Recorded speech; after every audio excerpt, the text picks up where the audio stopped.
కళాశాల పనులు ఉమ్, ఆగిపోయి దాదాపు ఒక 6 నెలలు అవుతుంది. ఆ. మీరు అసెంబ్లీలో అనేక సమస్యలను ఆదోని నియోజకవర్గ అరే ఆ సమస్యలు మైక్ మాట్లాడారు. తెప్పించండి కార్లో మైక్ ఉంటే తెప్పించండి. ఆదోని నియోజకవర్గ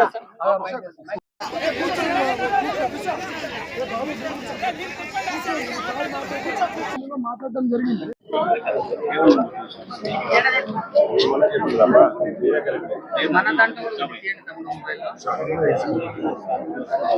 అవసరం లేదు.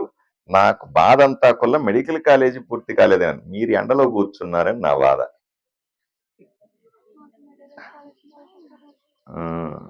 నాకొద్దా మెడికల్ కాలేజ్ కానీ ఊర్లో 2,50,000 మంది ఉన్నారు. అందరికీ మెడికల్ కాలేజ్ కావాలి. అది మన హక్కు. సరేనా? దాన్ని సాధించుకుంటా నేనున్నాను. టెన్షన్ పడకండి, ధైర్యంగా ఉండండి. మీకంటే ఎక్కువగా పోట్లాడేవాడిని నేను, మీకంటే గట్టిగా పోట్లాడేవాడిని నేను, మీకంటే బాగా చెప్పగలిగిన వాడిని నేను, మంత్రిని ముఖ్యమంత్రుల్ని నేను కన్విన్స్ చేసుకోగలిగిన కెపాసిటీ ఉన్నవాడిని నేను. కాబట్టి ధైర్యంగా ఉండాల్సిందిగా మీకందరికీ కూడా విజ్ఞప్తి చేస్తున్నాను. ఏం తమ్ముడు? ఆదోనిని అభివృద్ధి చేసుకోవాలి. పలు అంశాల గురించి నేను అసెంబ్లీలో మాట్లాడినాను. మీకున్న భయం ఏంటంటే మీరు మెడికల్ కాలేజీ గురించి మాట్లాడలేదు.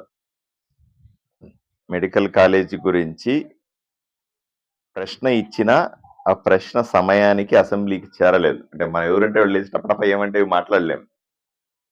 సార్ మీరు మాట్లాడలేదు అంటే మాట్లాడడం కాదు, అక్కడ ముందుగా స్పీకర్ గారికి మనం ఏం మాట్లాడుతున్నామో చెప్పాలి, ముందుగా ఉత్తరం రూపంలో ఇవ్వాలి, అది లాటరీలో రావాలి, వాళ్ళ అనుమతి పొందాలి, తర్వాతనే మనం మాట్లాడాలి.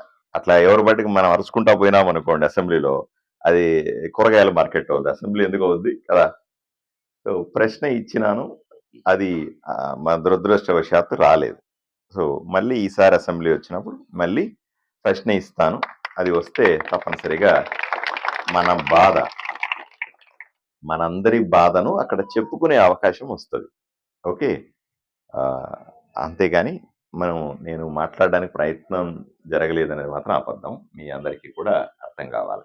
ఏం బాబు, అర్థమైందనా? అర్థమైందప్ప? రైట్. వచ్చిన అవకాశాలు, ఎందుకంటే అసెంబ్లీలో అందరికంటే ఎక్కువగా మాట్లాడింది నేనే, అందరు ఎమ్మెల్యేల కంటే ఎక్కువ నేను మాట్లాడినా. కానీ ఒక్కొక్కసారి కొన్ని అంశాలు చేతికి వస్తాయి. నేను చెప్పాను, అసెంబ్లీని 11 రోజులు కాదండి 45 రోజులు నడపండి, ఆదోనిలో 45 అంశాలు ఉన్నాయి మాట్లాడాల్సినవి అని చెప్పిన. సో 15 రోజులు 12 రోజులే 11 రోజులే జరిగింది సభ, కాబట్టి 11 రోజులు మాట్లాడినా. ఇక రెండో విషయం, మెడికల్ కాలేజీకి అనుమతి వచ్చింది. కేంద్ర ప్రభుత్వానికి సంబంధించిన డబ్బులు కొంత, రాష్ట్ర ప్రభుత్వానికి సంబంధించిన డబ్బులు కొంత. ఎన్ని కాలేజీలు వచ్చినాయి? 15 మెడికల్ కాలేజీలు రాష్ట్రంలో డబ్బులు వచ్చినాయి, శాంక్షన్ చేయమన్నారు. అన్ని ఊర్లో 15 ఊర్లలో 15 మెడికల్ కాలేజీలు కదా, అంతేనా? 15 మెడికల్ కాలేజీలని పని మొదలుపెట్టినారు. స్థలం తీసుకోవడం, పునాదులు వేయడం, కట్టడం, అనుమతుల కోసం అప్లై చేయడం, ఇవన్నీ చేశారు. 15లో 9 మంది అప్పట్లో ఎమ్మెల్యేలు, అప్పుడు నేను లేను కదా, అప్పుడంతా వైఎస్ఆర్సీపీ ఎమ్మెల్యేలో ఇంకోరో ఉన్నారు.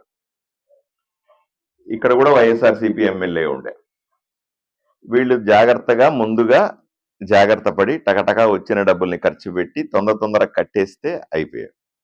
15 మంది మెడికల్ కాలేజీల్లో 9 ప్రాంతాల్లో ఉన్నటువంటి ఎమ్మెల్యేలు, అప్పట్లో ఎమ్మెల్యేలుగా ఉన్నవాళ్ళు కొంచెం ఉత్సాహంగా ఉన్నారు. మీలాంటి వాళ్ళందరూ కొంచెం ఉత్సాహంగా ఉన్నవాళ్ళు, వాళ్ళు టకటకా స్థలం తీసుకున్నారు, టకటకా బిల్డింగ్లు కట్టడం మొదలు పెట్టారు, టకటకా టీచర్లు పెట్టుకున్నారు, స్పీడ్గా అయిపోయింది. ఆదోనిలో అప్పటి ఉన్న ఎమ్మెల్యే ఇక సాయి ప్రసాద్ రెడ్డి అని ఇక్కడ ఎమ్మెల్యే ఉన్నాడు, ఆయన పట్టించుకోరా, ఎప్పుడో చూద్దాంలే, ఫస్ట్ అలా చూద్దాం. ఆయన ఉద్దేశం ఏముండే, మెడికల్ కాలేజ్ వస్తాను, ఫస్ట్ చుట్టూ ఉన్నటువంటి భూములను ఆక్రమించుకున్నాం, తర్వాత మెడికల్ కాలేజ్ సంగతి అని అనుకున్నాడేమో, మనకు తెలియదు. ఆయన మీరు చూడండి, ఆయన చుట్టుపక్కలంతా కూడా ఆయన వాళ్ళ బంధువులకు సంబంధించిన ఆస్తులే. మెడికల్ కాలేజ్ వస్తుంటే చుట్టూ భూముల విలువ పెరుగుతుందా పెరగదా? పెరుగుతుందా? పెరగదా? పెరుగుతుంది. కాబట్టి ఆయనకు మెడికల్ కాలేజ్ చేయాలనే ఉద్దేశం కాదు, ఆయన ఉద్దేశం ఏంది? చుట్టుపక్కల ఉన్న స్థలాలను ఆక్రమించుకుందాం, విలువ పెరుగుతుంది, డబ్బులు వస్తాయి ఇంటికి అని. దాని మీద దృష్టి పెట్టి మెడికల్ కాలేజ్ మీద దృష్టి పెట్టలే. నేను చెప్పాను కదా, 9 చోట్ల ఎమ్మెల్యేలు యాక్టివ్ గా ఉన్న వాళ్ళు టకటక చేసుకొని కొన్ని చోట్ల 50% పూర్తి చేశారు, కొన్ని చోట్ల 70% కూడా పూర్తి చేశారు. ఆదోనిలో కేవలం 15%. అది తమ్ముడు చెప్పినట్టుగా బిల్డింగ్లు ఫ్రేమ్ వచ్చిందండి, పిల్లర్ వేశారు, ఒక అంతస్తు వరకు ఫ్రేమ్ చేశారు. మెడికల్ కాలేజ్ అంటే బిల్డింగ్ కాదు, అంతే కదా.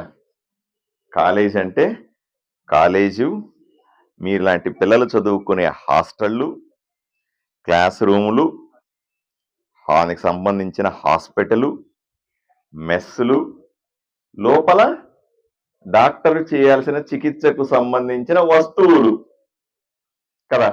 స్కానింగ్ మిషన్ కావాలి, అది కావాలి, ఇది కావాలి, ఆపరేషన్ చేయడానికి టేబుల్ కావాలి, లైట్ కావాలి, ఇవన్నీ పెడితేనే మెడికల్ కాలేజ్ అవుద్ది, అంతేనా?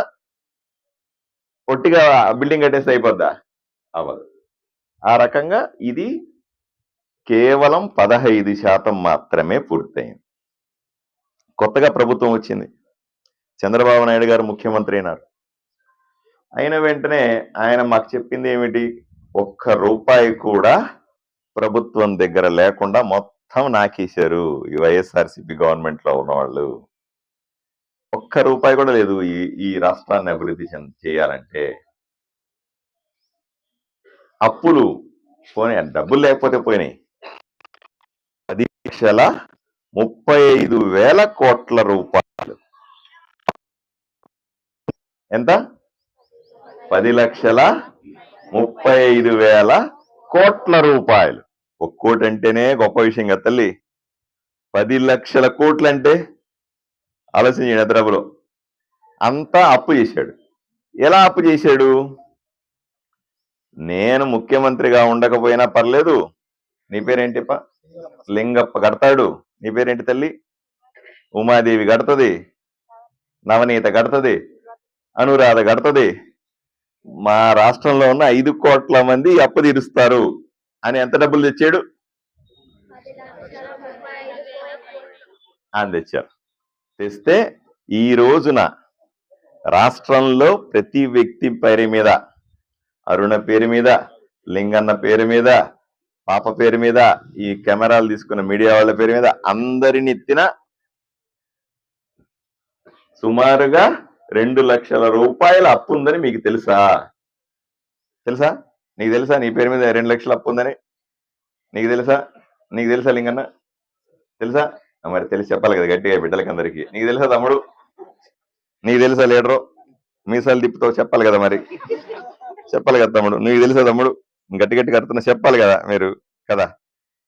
ఏదైతే ఆదోని విద్యార్థి జేఏసీ ఆధ్వర్యంలో ఐక్య కార్యాచరణ రూపొందించుకొని ఈరోజు ఆదోని శాసనసభ్యులైనటువంటి పార్థసారథి గారి క్యాంప్ ఆఫీస్ ముట్టడికి విద్యార్థి సంఘాలన్నీ మాట్లాడుకొని రావడం జరిగింది. ఆయన చెప్పిన పద్ధతి ఎలా ఉందంటే, అయితే గవర్నమెంట్ గా రన్ చేయడానికి ప్రయత్నిస్తాం, లేని పక్షంలో పీపీపీ పద్ధతినే అమలు చేస్తామనే విధంగా చెప్పడం జరిగింది. దయచేసి ఆదోని ప్రాంతవాసిగా అలాగే ఆదోని విద్యార్థిగా మేము ఒకటే తెలియజేసుకుంటున్నాం, పీపీ పద్ధతి వల్ల ఏమీ ఒరిగేది లేదు. ఇప్పటి వరకు జరిగిన విధంగానే ఏదో అప్పటి వరకు మన అన్న వాళ్ళందరూ చెప్పినట్టుగానే ఆ ప్రభుత్వం నుంచి నిధులు రాలేదనే విధంగా ఇప్పుడు మేము నడపలేమనే విధంగా చెప్పి దాన్ని పూర్తిగా ప్రైవేటీకరణ చేసే అవకాశం ఉంది. కాబట్టి దయచేసి మీరు మా ఆదోని అని ఎంత గట్టిగా అరుస్తున్నారో అలాగే మా మెడికల్ కాలేజ్ ఖచ్చితంగా మా మెడికల్ కాలేజ్ ని గవర్నమెంట్ గానే మేము ఓపెన్ చేస్తామనే విధంగా మేము ఖచ్చితంగా ఆయన చేసే విధంగా మేము కూడా ఆయన వెన్నంటూ ఉండి కృషి చేస్తామని తెలియజేసుకుంటున్నాము. దయచేసి విద్యార్థి మిత్రులు అలాగే ఆదోని ప్రాంత ప్రజలు అలాగే వివిధ 5 నియోజకవర్గాల ప్రజలందరూ దీని మీద దృష్టి సాగించండి. ఎందుకంటే మన కళ్ళని మనమే పొడుచుకున్నట్టుగా మెడికల్ కాలేజ్ ఇక్కడ నుంచి పోయిందంటే దాదాపుగా 55 మంది డాక్టర్లు ఈరోజు ఆదోని ఏరియా హాస్పిటల్ జీజీహెచ్ నుంచి వెళ్ళిపోవడం జరిగింది. ఇక్కడే ఉన్నటువంటి చాలా మందికి నేనే స్ట్రోక్ రావడం వల్ల 40,000 రూపాయల ఇంజెక్షన్ గవర్నమెంట్ హాస్పిటల్లో మొట్టమొదటిసారి వేయించడం నేనే వేయించిన. చాలా మందిని గర్భిణీ స్త్రీలు అయితేనేమి, యాక్సిడెంట్ అయిన విద్యార్థులు అయితేనేమి, మార్గమధ్యంలోనే చనిపోవడం జరుగుతుంది. దయచేసి ప్రతి ఒక్కరూ ఆదోని ప్రాంత ప్రజలంతా దీని మీద దృష్టి పెట్టండి.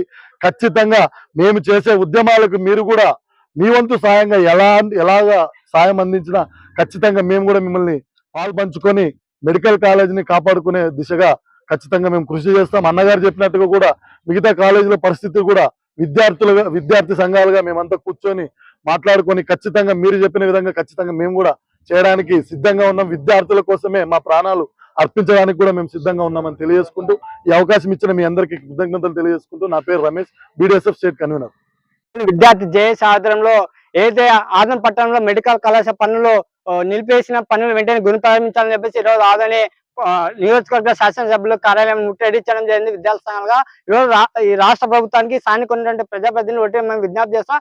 ఈరోజు ఏదైతే మెడికల్ కళాశాల పనులు నిలిపివేసి దాదాపు 6 నెలలు వస్తుంది. ఈ రోజు అసెంబ్లీలో ఎక్కడ మాట్లాడిన పరిస్థితి మనకు కనబడుతుంది. లేదా అనేక సార్లు ఈ రాష్ట్ర విద్యాశాఖ మంత్రి నారా లోకేష్ గారు కలిశారు ఈ ఎమ్మెల్యే గారు, ఇంతవరకు ఎక్కడంటే ఆయనతో స్పందించలేని పరిస్థితి. అట్లనే ఈ రోజు అనేక సమస్యల పైన మాట్లాడుతున్నారు తప్ప ఎందుకు మెడికల్ కాలేజ్ పనుల పైన మాట్లాడలేదని చెప్పేసి మేము ఆదోని విద్యార్థి చేసి మేము అడుగుతున్నాం ఎమ్మెల్యే గాని. అదేవిధంగా ఈ రోజు ఎమ్మెల్యే గారు చెప్పిన సందర్భం ఒకే అడుగుతాం. ఈరోజు ఇప్పటికే మన గత ప్రభుత్వము చంద్రబాబు నాయుడు ప్రభుత్వం ముఖ్యమంత్రి ఉన్నాడు, మళ్ళీ జగన్మోహన్ రెడ్డి వచ్చారు, మళ్ళీ ఇప్పుడు చంద్రబాబు నాయుడు ముఖ్యమంత్రి వచ్చారు. ఇప్పటికే 7 కళాశాలలు అనేక ఉన్నాయి. అనేక 7 కళాశాలలు ఇప్పుడు ఎగ్జాంపుల్ గా ఆర్ట్స్ అండ్ సైన్స్ కాలేజ్ ఉంది. దాదాపు డిగ్రీ చదవాలంటే ఒక విద్యార్థి 12,000 రూపాయలు చెల్లించాలా. ఇప్పుడు అదే ఎమ్మెల్యే గారు అంటున్నారు పీపీ విధానం తెస్తే ఎటువంటి రూపాయలు చెల్లించే పరిస్థితి లేదని చెప్పేసి. అంటే ఇప్పుడు ఇంప్లిమెంట్ కాకుండా విధానం భవిష్యత్తులో ఎట్లా ఇంప్లిమెంట్ అవుతుంది అని చెప్పేసి మేము ఎమ్మెల్యే గారిని అడుగుతున్నాం. కాబట్టి పీపీ విధానాన్ని వెనక్కి తీసుకొని తక్షణమే ప్రభుత్వము నడపాలని చెప్పేసి మేము డిమాండ్ చేస్తాం. ఇప్పటికీ ఈ అకాడమిక్ ఇయర్ పులివెందుల నియోజకవర్గ సంబంధించి మెడికల్ సంబంధించి